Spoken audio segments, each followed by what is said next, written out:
예, 학생 여러분 안녕하세요. 예, 대구 경북과학기술원의 식물질과학 전공 김성균입니다.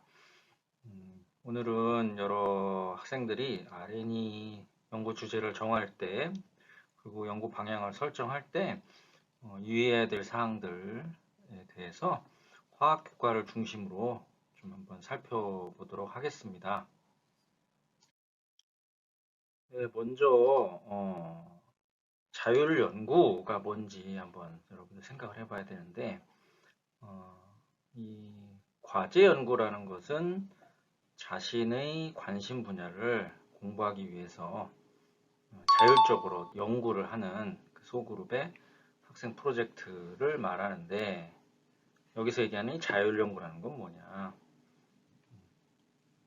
여러분들은 그룹으로 주로 많이 하겠죠. 그룹이 문제를 찾아보고 그다음에 자신들이 알고 있는 지식이나 기술을 적용을 해보거나 아니면 또 공부를 더 또 하겠죠.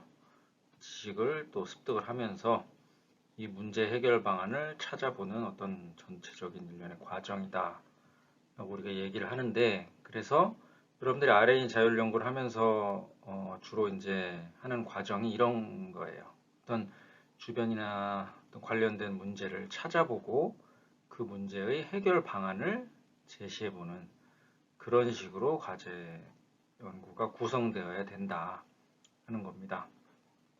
그리고 또 주로 자기가 자신들이 이제 주제를 고안을 해야겠죠. 그 다음에 이제 뭐 지도 교수님이나 지도 교사 선생님과 함께 이런 과정을 진행하면서 전공이나 앞으로 어떤 진로를 가져갈 거냐 요구하고 아주 중요한 관련이 있고, 그 다음에 이 자율 연구는 결과적으로 이게 제일 이제 중요한데요.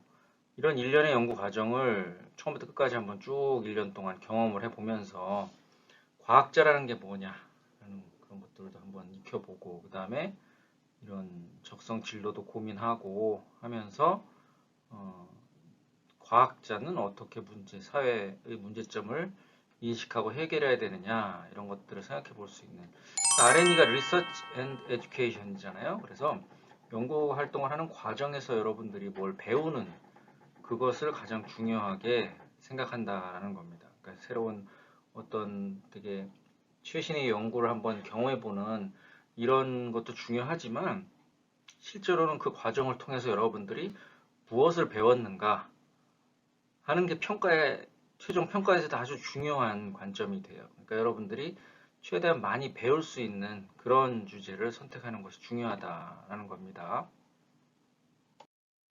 그래서 주제를 선정할 때 제일 중요한 게 팀을 구성하는 거죠. 예. 보통은 주제를 놓고 팀을 이제 구성을 하는 경우가 많은데 사실은 그것보다는 관심 분야를 먼저 탐색을 하고, 이런 관심 분야가 일치하는 학생들 간의 그룹이 먼저 짜여지는 것이 좋습니다.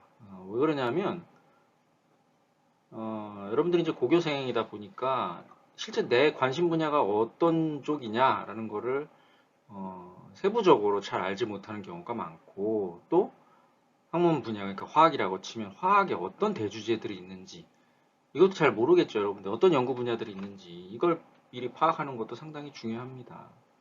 그래서 여러분들한테 이런 연구 주제, 구체적인 연구 주제가 아니라 이런 대주제가 어떤 것들이 있는가라는 거를 카테고리별로 여러분들한테 알려주는 게 중요하고, 오늘 여러분들한테 좀 얘기를 해줄 겁니다, 제가. 그래서 이에 따라서 학생들이 이제 그룹을 먼저 구성하는 것이 좋다라는 겁니다. 연구 주제를 먼저 정하고 팀을 구성하는 경우에는 주로 주제를 이제 제안하는 친구가 정해져 있겠죠. 그러다 보니까 팀원 전체의 의견이 반영되기가 어려워요. 그러니까 대주제에서부터 연구 주체를 도출하는데 많은 친구들의 의견이 반영이 돼서 만들어지는 것이 중요하다는 얘기죠. 그래서 제가 추천하는 것은 대주제별로 우선 팀을 먼저 구성을 하고, 그 다음에 각자 이제 관심 연구 분야가 있겠죠. 그런 관심 연구 분야를 얘기하면서 연구 주제를 이제 서로 의견 조율을 해가면서 주제를 최종적으로 결정하는 그런 과정을 거치는 것이 좋다라고 이야기하고 싶습니다. 자, 우선 화학 분야에 어떤 학문 분야와 대주제들이 있느냐, 요거부터 이제 볼 텐데, 화학자들이 얘기하는 화학의 학문 분야는 이렇게 6가지 정도가 돼요. 분석화학, 생화학, 유기화학, 무기화학, 물리화학, 고분자화학, 환경, 뭐 식품, 뭐 많죠. 예, 그거는 응용 분야에 속하는 겁니다. 그래서 여러분들이 두 개를 동시에 생각을 해봐야 되는데, 어, 저 같은 경우에는 무기화학을 전공했지만 그걸 베이스로 해서 환경화학을 하고 있어요. 그러니까 학문 분야, 응용 분야는 조금 다른 개념입니다. 학문 분야에서는 분석화학, 생화학, 유기화학, 무기화학, 물리화학, 고분자 화학이 있고, 응용 분야에는 뭐 농업도 있고, 식품도 있고, 천체화학, 뭐 지질학, 나노화학, 그다음에 물과 관련된 뭐 학문, 뭐 생활용품, 섬유 다양하게 많이 있는데, 뭐 기회가 되는 대로 요 학문 분야를 중심으로 해서 제가 쭉 한번 언급을 해볼게요. 그런데 여러분들이 이제 대주제를 선정할 때는 이 응용 분야 쪽에서 생각하는 것이 좋을 것 같습니다. 학문 분야는 아직 배우지도 않았거니와 여러분들이 너무 덩어리가 커요. 그래서 내가 뭐 색소나 염료 뭐 이런 쪽의 응용성에 대해서 한번 좀 연구를 해보고 싶다든지 소재 혹은 뭐 비누나 뭐 이런 생활용품 뭐 섬유, 파이버 뭐 이런 거 아니면 환경과 관련된 물 뭐 이런 식으로 주제를 좀 응용 분야 쪽에서 대주제를 정해서 관심 분야가 비슷한 그런 친구들끼리 먼저 그룹핑을 해보는 게 유리할 것 같습니다. 우선 분석화학이 뭔지 한번 얘기해 볼게요. 분석화학은 실제로는 화학 전공자들한테 가장 인기 있는 학문 영역이에요. 전공하고 나면 가장 취직도 잘 되고 좋은 그런 분야라고 얘기할 수 있습니다. 왜 그러냐면 이런 학문이에요. 물질의 구조와 성분에 대해서 정보를 얻어내고 가공하고 이를 유통하는 과학이다. 그래서 쉬운 말로 이제 얘기하면 어떤 물질인지 얼마나 있는지 이걸 분석해내는 그런 그러니까 상당히 되게 중요합니다. 여러분들이 뭐 예를 들어 외국에서 장난감을 어떤 사람이 수입을 한다 그러면은 이제 그 인증을 받아야죠. 이 유해 물질이 있는지 없는지 뭐 이런 것들이 다 분석화학에 속하는 그런 것들이라고 할 수 있어요. 뭐 식약청이라든지 뭐 식품이 안전한지 유해 물질은 없는지 뭐 다양한 영역에서 환경 쪽에서도 그렇고 다양한 영역에서 분석화학이 많이 사용이 됩니다. 뭐 아니면 뭐 예를 들어 주유소에서 뭐 가짜 기름을 썼는지 이제 분석을 해야죠. 그런 것들이 다 이제 분석화학에 속해요. 그래서 분석화학이 사용되는 분야가 매우 많습니다. 어떤 분야들이 있느냐 다음 페이지에서 한번 봅시다. 그래서 분석화학은 어디서 응용되느냐? 석유, 천연가스, 공기, 물, 금속, 광물, 천연 자원들이죠. 이런 자원들을 가공해서 원료 제품을 생산하는 모든 산업 분야, 종합적인 화학 산업에서 안 쓰이는 곳이 없어요. 분석화학은. 뭐 예를 들면 뭐 이런 소비자 제품 우리가 생활용품이라고 하죠. 이런 제품들을 만드는 그런 산업에서도 많이 사용되고 농업, 식품 이런 데서 얼마나 안전하냐, 이 농약은 얼마나 위험하냐, 이 식품은 먹어도 되냐 안 되냐, 뭐 그리고 법적인 규제를 하는 그런 쪽에서도 많이 사용이 되고 석유화학에서도 많이 사용이 됩니다. 석유화학은 우리는 석유화학 얘기하면 뭐 그냥 석유를 이렇게 땅에서 시추하는 뭐 그런 것만 생각하는데 이렇게 다양한 이게 세 가지 분야로 우리가 나눌 수 있어요. 석유화학을 업스트림은 탐색 그리고 생산, 그러니까 석유를 생산하는 분야, 뭐 외국의 유전이나 이런 데서 그 석유를 퍼올리는 뭐 그런 분야를 업스트림이라고 하고, 그럼 이거 화학에 속하냐? 지질학 아닙니까? 그렇게 얘기할 수 있는데 여기서도 화학이 많이 필요해요. 이 유전의 이 원유의 성분은 어떻게 되느냐, 이게 부가가치가 크냐 작냐, 얼마만큼 존재하느냐, 뭐 이런 것들 다 화학적인로 우리가 분석을 한단 말이죠. 그래서 그런 분야를 업스트림이라고 하고, 미드스트림은 이제 운송 뭐 이런 것들을 미드스트림이라고, 그렇게 크진 않아요. 다운스트림이 우리나라가 이제 강점이 있는 분야죠. 우리나라에서의 석유화학은 주로 다운스트림, 그러니까 석유를 가공해서 뭔가 만드는 거. 그래서 정제하고 그다음에 가스 뭐 그리고 또 석유화학 제품들 뭐 여러분들 생각하는 플라스틱이나 뭐 주유소에서 파는 기름이나 뭐 이런 것들을 다 화학적으로 처리를 해서 만드는 이걸 석유학 분야라고 얘기하는데 이런 석유학 분야의 분석 화학이 아주 큰 위치를 차지하고 있는데 이런 분야에서도 활용이 된다. 그다음에 의학에서 규제 관련 검사, 안전성 검사, 모니터링, 그리고 또 마케팅 이런 쪽에 이제 또 분석 과학자들이 많이 필요하고 학문적으로는 이제 새로운 지금까지 알려지지 않은 이렇게 분석해 보니까 더 쉽게 분석할 수 있더라. 새로운 기술 개발 연구를 하거나 연구소에서 또 다른 학문 연구자들이 어떤 실험을 했으면 그 실험 그 결과물을 분석해 줘야겠죠? 그런 업무를 지원해주는 그런 일들을 하는 게 이제 분석과학의 응용 분야가 되겠습니다. 자, 그 다음에 이제 생화학을 들 수가 있는데, 생화학은 생체 내, 주로 사람이겠죠? 사람이 아닌 동물들도 뭐 포함을 합니다. 혹은 뭐 식물도 마찬가지예요.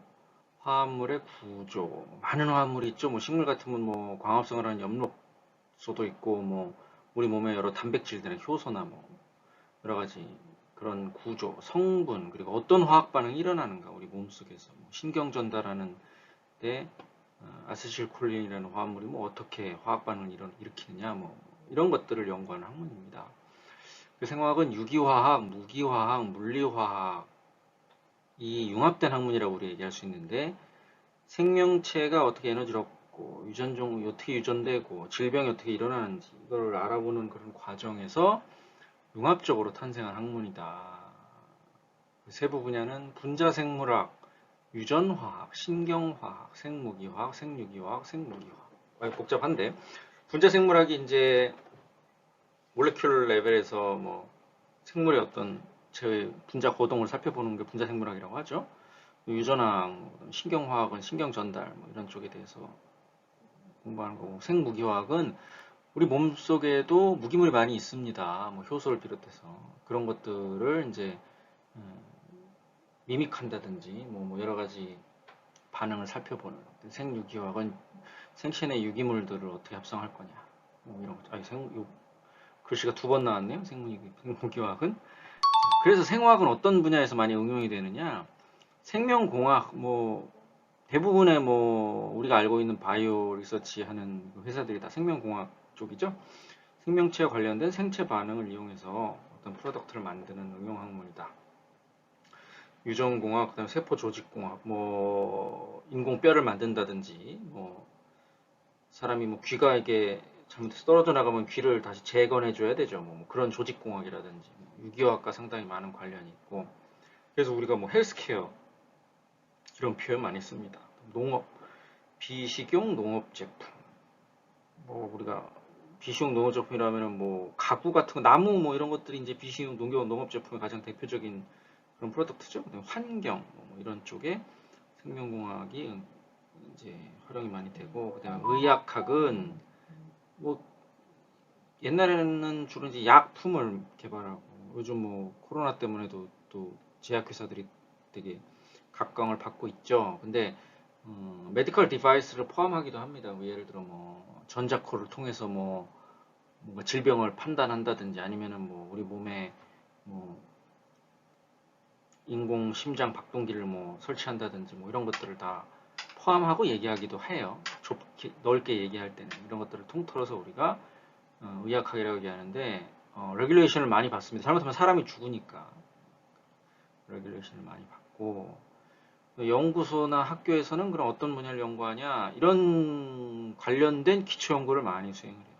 새로운 기술을 제안한다든지 어떤 새로운 생체 내 반응을 알아낸다든지 뭐 새로운 조직공학에 사용할 수 있는 소재를 개발한다든지 이런 것들은 연구소나 학교에서 많이 개발을 하고 있죠. 그래서 요즘 아주 각광을 받고 있는 분야이기는 합니다. 그런데 이제 문제는 제약이 많아요. 그러다 보니까 여러분들 수준에서 아주 심도 있는 의학학이나 뭐 이런 쪽 연구를 하기가 상당히 어렵습니다. 뭐 우리가 동물을 실험할 수 있는 동물을 구하기도 어렵고, 또 그 동물을 가지고 실험을 하려면 또 윤리적인 문제가 있을 수도 있고, 뭐 예를 들어 뭐 암과 관련된 일을 한다 그러면 이 암세포 같은 것도 어떻게 평가할 거예요? 뭐 항암 물질이나 이런 것들 평가라든지 뭐 여러 가지 이유로 좀 제약을 많이 받는 분야 중에 하나라고 할 수 있죠. 좀 어렵다고 볼 수 있죠. 고교 수준에서 진행하기가. 자, 그럼 유기화학은 탄소를 포함하고 있는 화합물의 구조, 성질, 반응 제조법을 연구한 학문이다. 뭐 생체 내 그 아주 예전에 올게닉 케미스트리라는 분야가 이제 시작될 때는 생체 내에 있는 어떤 물질들만 얘기하는 거였는데, 뭐 여러분들 잘 알고 있을 겁니다. 요소라는 물질을 인공적으로 합성하게 되면서 이제 탄소와 관련된 많은 탄소화물도 포함하는 영역으로 확장됐다. 그래서 요즘 최신 유기화학이라 하면 새로운 어떤 유기 반응이나 화합물을 만드는 방법론 뭐 이런 것들, 혹은 뭐 알려져 있는 어떤 양리활성을 지닌 물질을 합성하는 어떤 루트를 개발한다든지 뭐 이런 쪽의 일들을 많이 하죠. 어떤 물질이 유기화합물이냐? 탄소와 그 친구들이라는 표현을 쓰는데, 탄소 주변에 주기율표에 뭐 산소 있고 질소 있고 황 있고 뭐 이런 친구들 있죠. 셀레늄이나 뭐 몇 가지 있고 뭐 탄소 주변에 있는 그런 원소들까지 함께 포함하고 있으면서 주로 탄소로 이루어지는 그런 화합물들을 우리가 통칭해서 유기화합물이라고 얘기한다. 응용은 뭐 의약학, 석유화학, 식품, 폭발물, 페인트, 화장품, 다양한 영역에서 이 유기화학의 학문이 이용이 됩니다. 몇 가지 이제 보면 생명공학에서 아까 앞에서 얘기한 것처럼 생명공학에서도 많이 응용이 되는데 유기화학의 지식이 많이 필요하고요. 대부분의 화학공학, 우리가 얘기하는 케미컬 인더스트리가, 케미컬 엔지니어링의 인더스트리가 주로 유기물들을 다루죠. 우리가 쓰는 뭐 고분자 제품이라든지 플라스틱이라든지 다 유기물입니다. 그래서 유기화물이기 때문에 유기화학적 지식이 많이 필요하고, 석유화, 의약학, 양리활성을 지닌 물질들 대부분 뭐 유기화합물이죠. 그 연구소나 학교에서는 또 어떤 일들을 하느냐?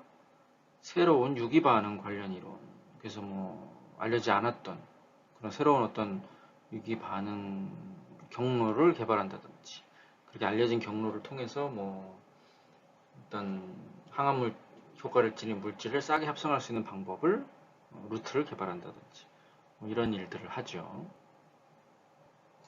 그 다음에 무기화학. 네, 무기화학은 금속 원소, 미네랄이라 하면 이제 이온 화합물이죠.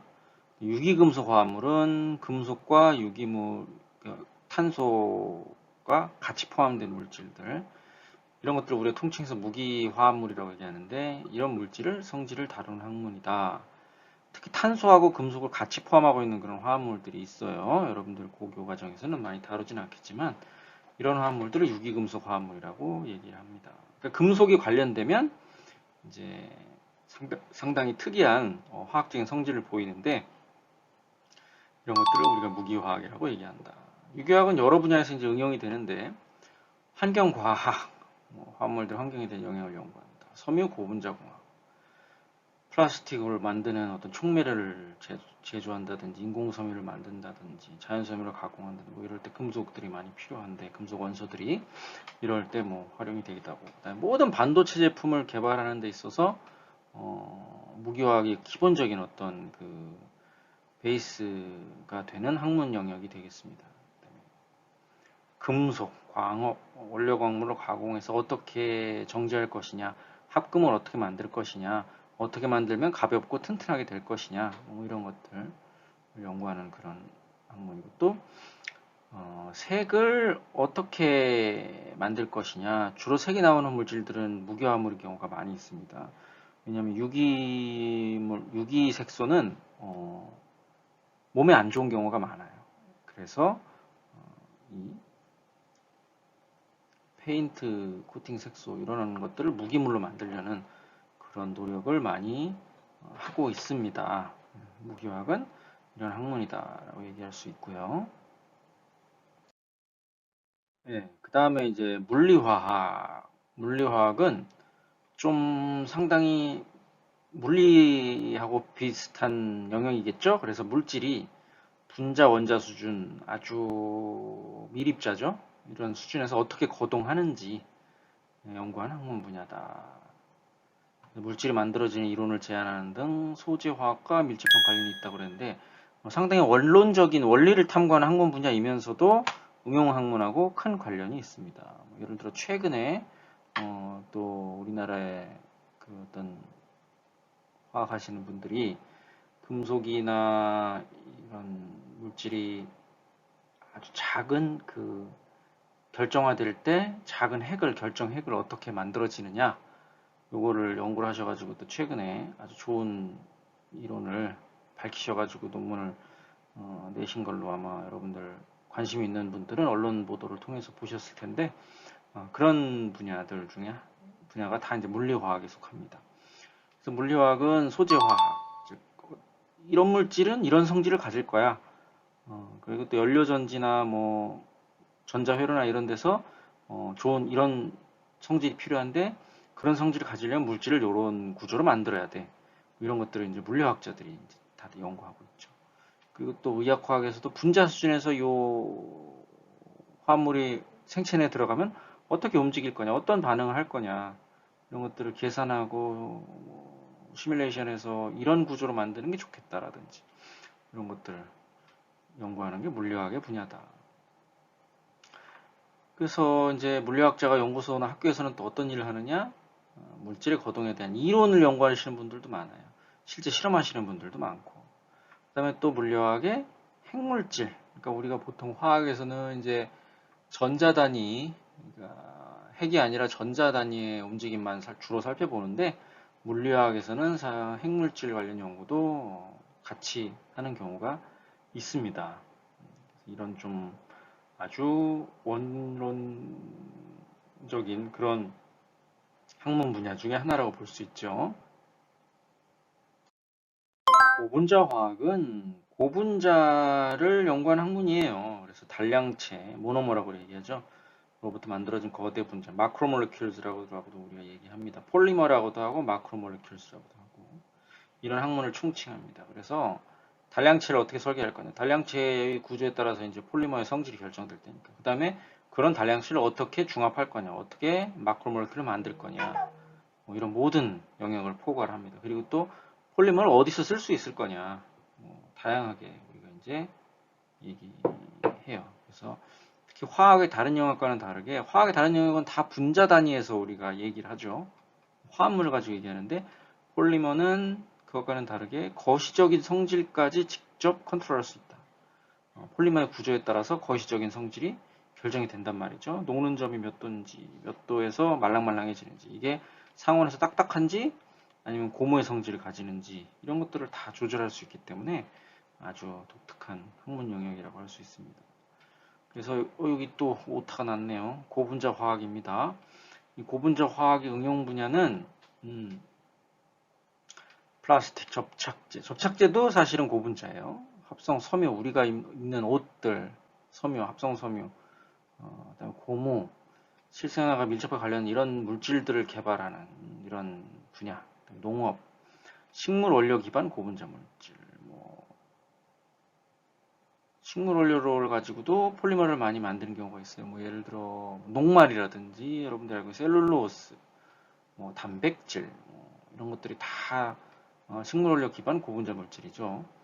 대체 에너지, 전도성 고분자, 유기 태양 전지 이런 것들도 폴리머를 어떻게 설계하느냐에 따라서 태양빛을 받아서 그걸 전기 에너지로 바꿔주는 그런 성질을 가진 고분자들도 있습니다. 그래서 응용 분야가 많죠. 생명공학, 유전물질, 단백질, 탄수화물, 생체 고분자 이런 것들을 연구하는 학문. 그 다음에 생분해성 고분자나 플라스틱을 어떻게 재생해 사용할 거냐 이런 그린 케미스트리 요즘 아주 주목받고 있죠. 그 다음에 나노물질을 또 고분자를 이용해서도 만들 수가 있어요. 금속 나노 입자만 만드는 게 아니라 폴리머를 가지고도 나노물질을 만들 수가 있는데 이런 것들을 우리 나노화학의 영역에 속하기도 하고 그 다음에 석유화학에서는 또 이제 어떤 모노머를 어떻게 설계할 거냐, 어떻게 만들 거냐 이런 것들을 연구하는 그런 분야가 이제 고분자 화학이 되겠습니다.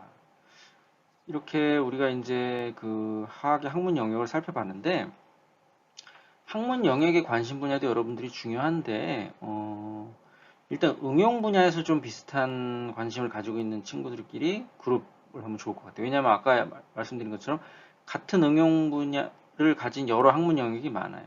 예를 들어 생명공학은 유기화학, 무기화학, 뭐 분석화학 다 적용이 되기도 하고, 나노화학도 마찬가지고요. 그래서 내가 뭐 응용 분야에서 어떤 분야, 농업에 관심이 있는지, 뭐 대체 에너지에 관심이 있는지, 나노에 관심이 있는지, 뭐 의학에 관심이 있는지, 뭐 이런 어떤 분야에 관심이 있는지가 상당히 중요하다. 연구 주제를 선정하는 과정에서. 그래서 아까 앞에서 맨 몇 페이지 전에서 제가 보여드렸던 화학의 응용 분야, 대표적인 응용 분야 10가지 정도 보여줬는데, 그걸 가지고 여러분들이 관심 있는 친구들끼리 먼저 모여보는 것도 좋겠다라고 이야기하고 싶습니다. 자, 유의할 사항. 연구 주제는 과학적이어야 된다. 알려진 과학 사실들에 대한 충분한 이해가 필요하다. 여러분들 어떤 과학적인 이론들 있죠. 보일의 법칙, 샤를의 법칙, 다양하게 있죠. 그런 것들에 대한 충분한 이해가 필요합니다. 그래서 많이 알아야 됩니다. 과학적인 어떤 사실들에 대해서. 많은 친구들이 도출한 연구 주제가 과학적이지 않은 경우가 많아요. 뭐 예를 들면, 뭐, 이런 거죠. 어떤 물질이, 태닝, 제가 본 것 중에 재밌었던 것 중에 하나가, 동물이 그 사람 피부에 이렇게 바르면, 그, 태닝을 막아주는, 그러니까 살이 타는 걸 막아주는 뭐 그런 물질을 찾겠다고 하는데, 그 실험을, 사람 가지고 할 수는 없잖아요. 그러니까 죽은 동물 가지고 사용을 했단 말이죠. 근데 죽은 동물 몸 안에서 그런 메타볼리즘이 일어날 리가 없죠. 화학 반응이 일어날 리가 없죠. 죽은 동물의 그 살은 썩겠지. 그래서 연구 자체가 과학적이지 않은, 그리고 그 실제 사람 피부로 했다고 한들 사람 피부의 색을 우리가 과학적으로 얼마나 변했는가 이거 평가하기 어렵습니다. 재현이 안 되겠죠. 되게 정성적이 될 수가 있죠. 이런 주제들은 그렇게 적절하지 않다는 겁니다. 그리고 이미 알려진 과학적 사실을 이용해서 여러분들 활동에 적용해보는 수준, 새로운 이론을 여러분들이 찾아내기는 어렵겠죠. 짧은 기간 동안에. 물론 뭐 진짜 그런 일들이 벌어질 수도 있죠. 뭐 불가능한 건 아니겠지만 대부분의 경우 우리가 통상적으로 얘기하는 경우에 짧은 기간에 R&D 연구에서 어떤 새로운 아주 팬시한 그런 것들을 하기는 어렵고 내 활동에 알려진 과학적인 사실을 실제 적용해보고 아 진짜 이렇게 되는구나 하는 수준이 적절하다라는 거예요. 그 연구 주제는 주제만 듣고도 이해하기 쉬워야 돼요. 방향을. 그래서 이게 뭘 하겠다는 거지? 너무 어려우면 연구 방향을 정하기도 어렵습니다. 왜냐하면 여러분들 잘 모르잖아요. 그런 화학적인 지식이 많지 않잖아요. 그래서 연구 방향을 쉽게 정하기 위해서라도 주제는 모두가 최소한 팀원들은 모두 이해를 할 수 있는 그런 내용이어야 되고 또 여러분들 수준에서 소화 가능한 이론을 해야 돼요. 이론을 이해하지 못한 연구는 연구가 아니라 실험 연습일 뿐이에요. 예를 들어 뭐 많은 친구들이 이제 한동안 제가 봤을 때 재밌었던 것 중에 하나가 나노물질이 되게 유행을 타고 또 태양전지 이런 것도 유행을 타니까 그 태양전지에 들어가는 어떤 물질을 합성하는 거, 뭐 나노물질, 나노입자 합성하는 거, 뭐 이런 걸 실험으로 했어요. 뭐 혹은 뭐 탄소 양자점을 만들었대. 이거를 만든 화학 반응의 그 원리를 이해를 못하고 있어요. 대부분은 이해를 못합니다. 그래서 왜 그 화합물을 넣었더니 몇 나노, 5나노, 뭐 10나노 되는 탄소 양자점이 만들어졌냐 물어보면 대답을 못해요. 소화를 못한 거죠, 이론을. 결국에는 뭐 교수님이요, 혹은 조교님이 이 화합물로 실험을 하라고 그랬대. 그건 뭡니까? 그 연구가 아니죠. 그 연구가 아니라 그냥 실험 연습해 본 거예요. 실험 연습은 지식이 필요 없죠. 로봇도 할 수 있는 겁니다.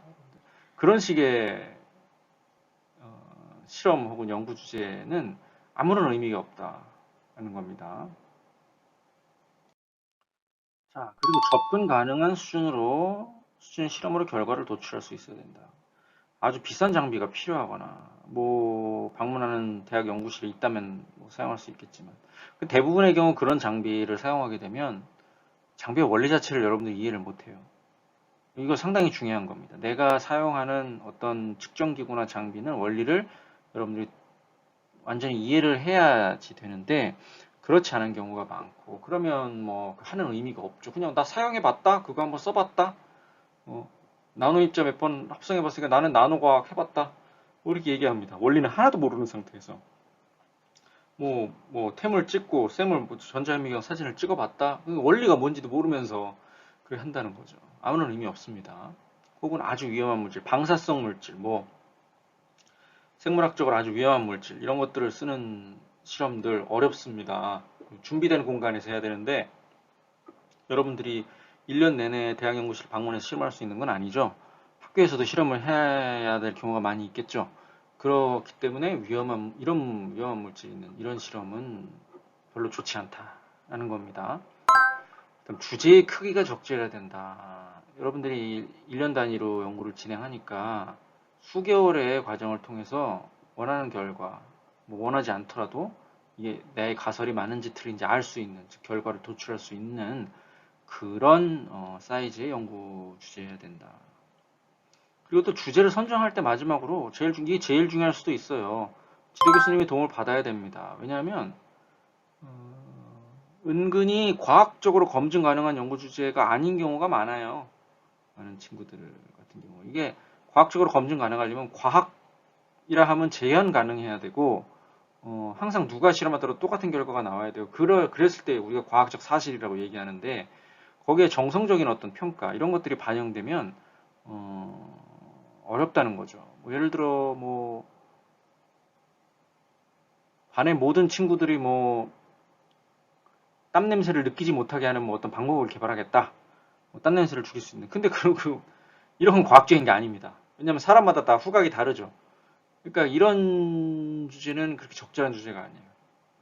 누구나 과학적으로 검증할 수 있는 그런 연구 주제인지 평가가 필요한데 그러려면은 과학자의 도움을 받아야 돼요, 여러분들이.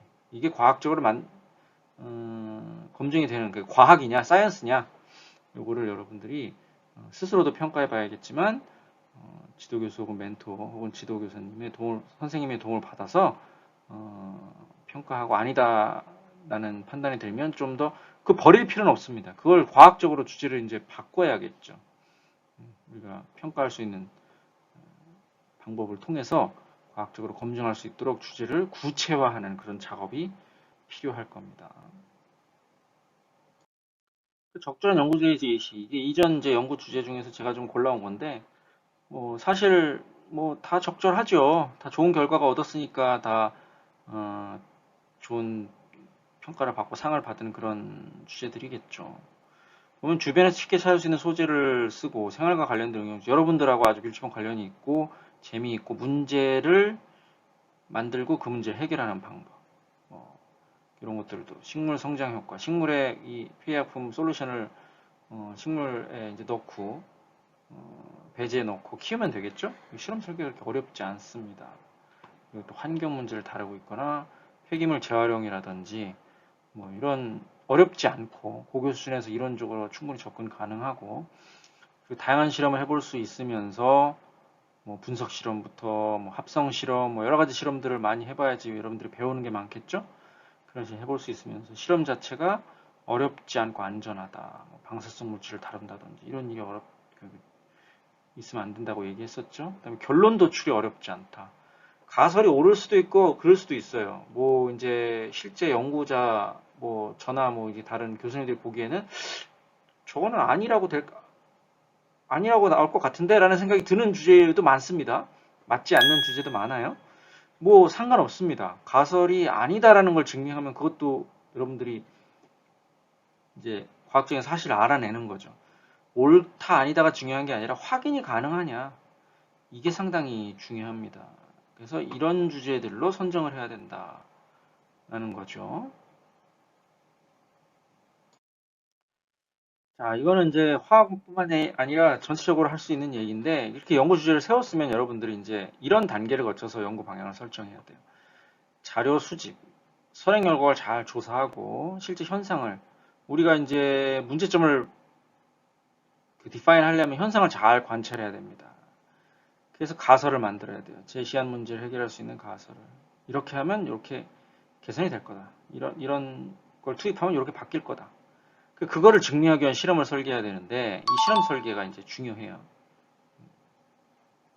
그리고 실험을 진행하는데 실험 진행을 잘해야 됩니다. A라는 사람이 있을 때 B라는 사람이 있을 때 실험 결과가 다르게 나오면 이거 문제가 있는 거예요. 재현 가능하도록 실험을 해야 되고, 그 실험 결과 가설과 비교를 해서 실험 결과가 적절하지 않으면 가설을 반증하는 결과가 나왔다가 그게 문제가 아니라 가설이 증명이 안 될 겁니다. 대부분의 경우 첫 번째 실험 설계로 가설이 증명이 안 돼요. 맞는지 틀린지 알 수가 없어요. 그래서 가설도 개선해야 되고 실험 설계도 다시 해야 됩니다. 몇 번 그걸 반복해서 우리가 최종적으로 가설과 그 가설을 증명할 수 있는 실험이 완성이 되는 거예요. 그래서 이 과정을 반복하면서 결과를 얻어내고 이 가설이 참이다, 거짓이다 증명이 되면 연구는 완성되는 겁니다. 이런 과정을 이제 거쳐서 연구를 진행해야 돼요. 그리고 이런 과정을 진행할 때 여러분들이 멘토 지도 교수님한테 이런 것들을 요구해야 되는 겁니다. 가설이 과학적인로 수립됐냐? 이게 과학적인 가설입니까? 아니면 그냥 정성적인 얘기입니까? 이걸 제3자, 그러니까 여러분들이 아니라 과학자, 지도교수 입장에 생각을 해봐야 된다는 얘기죠. 이런 걸 물어보고, 그 다음에 실험을 수행할 때 변인 조작 및 통제를 하는 방법. 변인 조작, 통제, 이게 정말 어려워요. 어제와 오늘의 습도가 다르고 온도가 다르죠. 그래서 변인 조작 통제, 실험을 많이 본 사람이 실험을 잘하는 이유가 요 변인 통제를 잘하기 때문에 그렇습니다. 실험을 못하는 사람들은 열심히는 하는데 결과가 안 좋아. 왜? 매번 조건이 바뀌어. 그러면 좋은 결과를 얻기가 어렵죠. 해석이 안 되는 겁니다. 이러면 몸만 힘든 거죠. 결과를 어떻게 해석할 거냐? 미비한 데이터가 뭐냐? 실험을 뭘 더 해야 되냐? 이런 것들. 그 다음에 또 과학자 집단은 그 논문을 보고하는 방법론이 정해져 있습니다. 과학적으로 리포트하는 방법이. 그래서 이거를 어떻게 해야 됩니까? 이런 부분에서 이제 멘토의 도움을 여러분들이 적극적으로 요구를 해야 된다라는 거죠. 이게 이제 이 과정에서 연구를 통해서 이 멘토, 즉 과학자죠. 과학자에게 이런 것들을 배우는 거. 이게 바로 R&E의 리서치 앤 에듀케이션의 궁극적인 목표라고 할 수 있습니다. 네, 오늘 이야기 마무리해 보겠습니다. 여러분들 잊지 말아야 될 거는 요 R&E라는 프로그램이 아주 멋진 연구를 뭐 해본다 뭐 이런 것보다는 아주 기본적인 그런 연구 활동을 수행해 보면서 연구는 어떻게 하는 건지, 연구자가 어떤 일을 하는지 이런 것들에 대해서 경험해 보는 거, 배우는 거 이게 여러분들 중요하다는 겁니다. 그래서 주제를 막 최첨단 이런 걸 잡는 것도 뭐 중요하지만 더 중요한 것은 여러분들 R&E를 통해서 내가 뭘 얻고자 하느냐 이걸 잊지 말아야 된다는 거고요. 여러분들 화학 R&E를 하려고 화학을 공부하려고 하는 친구들이니까 한 가지 얘기하고 싶은 것은 화학은 물질의 거동을 다루는 학문인데 사실 물질의 거동을 다루는 학문은 물리도 그렇고 화학도 그렇죠. 그런데 물리는 물질의 거동을 어떤 단순한 규칙화시키려는 그런 학문이라면 화학은 있는 그대로 이해하려는 그런 특징이 있습니다. 그래서 화학은 복잡하죠. 외울 것도 많고. 왜냐하면 그 자연현상을 그대로 받아들이기 때문에 그래요. 그대로 이해하려고 하고. 그래서 이건 왜 이러냐 보다는 이건 이렇고 저건 저렇다. 라는 식으로 얘기하는 경우가 많습니다. 그래서 보통 법칙이라는 표현이 교과서에 잘 등장을 안 해요. 물리에서는 법칙이라는 마뉴얼의 법칙, 뭐 이런 법칙이 많이 나오는데 화학 교과서에서는 규칙이라는 표현이 많이 나옵니다. 즉 예외가 많다는 거죠. 그리고 그런 예외를 다 인정을 해요. 여러분들이 실험을 할 때도 생각했던 것과 다르다라고 그런 일들이 자주 일어날 텐데 그 화합물마다 다 성격이 조금씩 다르다는 거죠. 같은 애시드라도 성질이 다 다르고 같은 금속이라도 성질이 다 다르고, 그래서 사용하는 화합물이 어떤 화합물이냐에 따라서 여러분들이 항상 주의를 기울이고 사용해야 된다는 그런 특징이 있다라는 거. 그리고 연결된 이야기인데 화학 실험실에서 항상 위험한 일이 자주 발생할 수 있습니다. 뭐 여러분들 유리기구를 사용하기 때문에 유리기구가 깨지면서 다칠 수도 있고, 뭐 시약을 뭐 그렇게 위험한 걸 쓰지는 않겠지만 잘못 흡입하면은 몸에 문제가 생길 수도 있고, 그래서 안전하게 실험하는 방법을 배우는 것도 상당히 중요한 R&D의 목적 중에 하나다라는 걸 여러분들 잊지 않으셨으면 좋겠습니다. 예, 그래요. 오늘 좀 긴 시간 동안 이야기했는데 여러분들 R&D 주제를 선정하는데 그리고 1년 동안 진행하는데 도움이 되었으면 좋겠습니다. 예, 오늘 여기서 마치도록 하겠습니다.